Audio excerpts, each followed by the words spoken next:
They drop a diss track, but no one gives a fuck. They drop a diss track, but no one gives a fuck. They drop a diss track, but no one gives a fuck. They drop a diss track, but no one gives a fuck.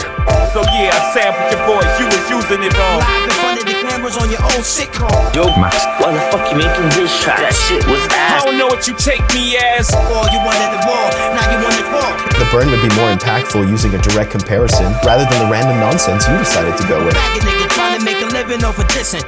I'm reminded of a legend tied to a child that spent his life held inside a cell by scientists with only man's innate sense of violence for parental guidance and a special kind of power bred inside him. It was a taxing life for a boy, kept alive through wires and left behind like a toy, with only dreams of freedom to provide him with joy. Into the years as he aged in confinement, his rage left him blind with a desire to destroy. Chaos came and he was death on them all, fed to the hall, smearing in the chunks of flesh on the walls. And as he slayed the warden last, crushing his skull as his squawk, he laughed, and with her died the means to free him once and for all. My point is this, should we fear him as some god of destruction, as he lay trapped with bones that could have brought him all he had wanted? Or laugh at he who waged a war and only claimed so many lives, and spent an eon screaming through a metal coffin as a pride?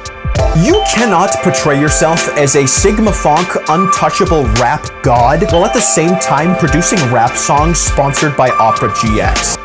If you look at who Max chooses to target for his roasts, you will begin to notice a trend. He is extremely skilled in the martial art of punching down. They drop a diss track, but no one gives a fuck. They drop a diss track, but no one gives a fuck. They drop a diss track, but no one gives a fuck. They drop a diss track, but no one gives a fuck. Nearly every video is him going after someone with a much smaller audience or are already an easy target. It is extremely easy to come up with insults for Gay people. They don't even need to be good, they just need to be directed towards Gay people. Max. Reputation matters most above all else. His reputation in the eyes of children, mind you, fickle and fleeting, because you are only as good as your most recent win. There is a level of obsession with constantly taking the W, not just for Max's ego, but his entire brand.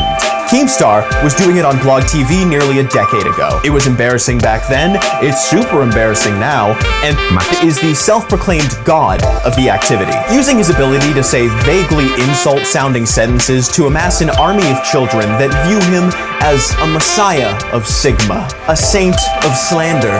But to everyone else, he is extremely corny. The edits are also very handy at selling the illusion that Max is the ultimate badass who is brutally and epically tearing down anyone he roasts by covering up their lack of reaction. Most of their reactions, from what you can glean through the barrage of bruh sound effects and Max's persona moving like the Incredible Gassy, is what I can only assume to be extreme confusion. They are not shocked into silence by his packing prowess. They are in a confused daze trying to piece together a single sentence as their brain is assaulted by a live feed of our dank memes. The sexually identifying as a random object joke isn't funny, and never has been.